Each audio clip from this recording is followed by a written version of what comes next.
देखिए वंदे मातरम हमारा राष्ट्रगीत है और राष्ट्रगीत ही नहीं बल्कि राष्ट्र का गौरव है।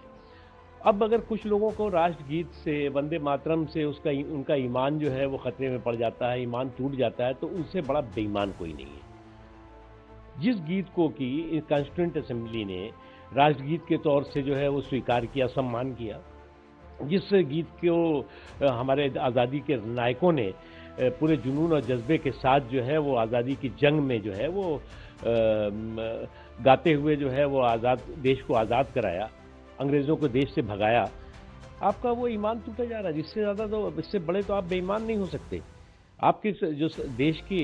राष्ट्र के प्रति जो सोच और संस्कार है वो कितनी संक्रमित है, कितनी जो है वो सांप्रदायिक है, वो इस बात का प्रतीक है। देखिए ये बम्पर वोटिंग, बम्पर विक्ट्री का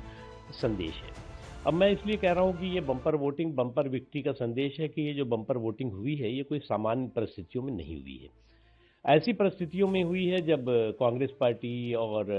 उनके साथी जो है वो बिहार की सड़कों पे घूम घूम करके मतदाताओं को मतदान के प्रति हतोत्साहित कर रहे थे, मतदान के प्रति डिस्करेज कर रहे थे। कभी वोट चोरी की बात कर रहे थे, कभी एसआईआर की बात कर रहे थे, कभी कह रहे थे कि अगर तुम वोटिंग करोगे भी तुम्हारा वोट चोरी हो जाएगा। इन तमाम चीज़ों को परास्त करके बिहार के मतदाताओं ने जनतंत्र के जुनून और जज्बे के साथ जिस तरह से जमकर अपने मताधिकार का इस्तेमाल किया है, वो अपने आप में उन लोगों के लिए सबक भी है, संदेश भी है, जो लोकतंत्र के, लोकतांत्रिक मूल्यों और मर्यादाओं को और हमारे देश के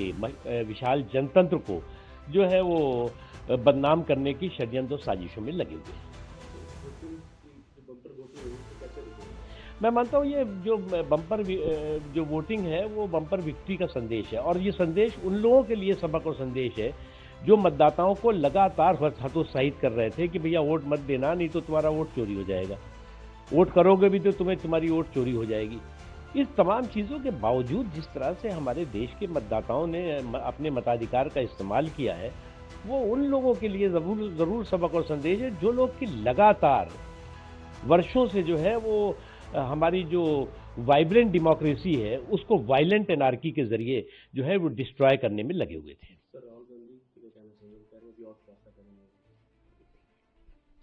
ऐसा है कि इम्पोर्टेड मॉडल का टशन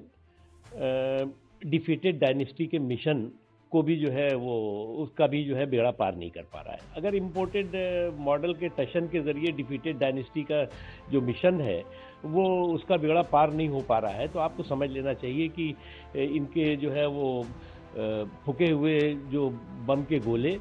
और बारूद के झोले में कुछ नहीं है। अब फूके हुए बम के गोले और बारूद के झोले के ज़रिए जो है वो इस डिफीटेड डायनेस्टी के डिस्ट्रक्टिव डींगबाज जिस तरह से देश के लोकतंत्र को, देश के लोकतांत्रिक मूल्यों और मर्यादाओं को बदनाम करने के लिए एक सुनियोजित साजिश के तहत काम कर रहे हैं, सोच के साथ काम कर रहे हैं, वो जो है ना उनके हित में है और देश के हित में तो है ही नहीं। इसीलिए जनता जो है इस तरह के तमाम इनके षड्यंत्रों को, इन तमाम तरह की साजिशों को जो है वो बार बार जो है वो गच्चा दे रही है, बार बार उसको जो है वो गड्ढे में डाल रही है। लेकिन उनकी दिक्कत है कि चोर चोरी से जाए, चोर जो है वो चोरी जाए जो है वो सीना जोरी से नहीं जाता, हेरा फेरी से नहीं जाता, तो उसमें वो लगे हुए हैं। उन्हें ये भी मालूम है कि जनता जो है इसका जो है वो कितना इसका स्ट्रांगली रिएक्ट कर रही है। अब कब तक जो है वो इस तरह की डिफीटेड डायनेस्टी की डिस्ट्रक्टिव डींगबाज कब तक जो है वो हमारी वाइब्रेंट डेमोक्रेसी को वायलेंट एनार्की के जरिए हाईजेक करने की षड्यंत्र साजिशें करेंगे।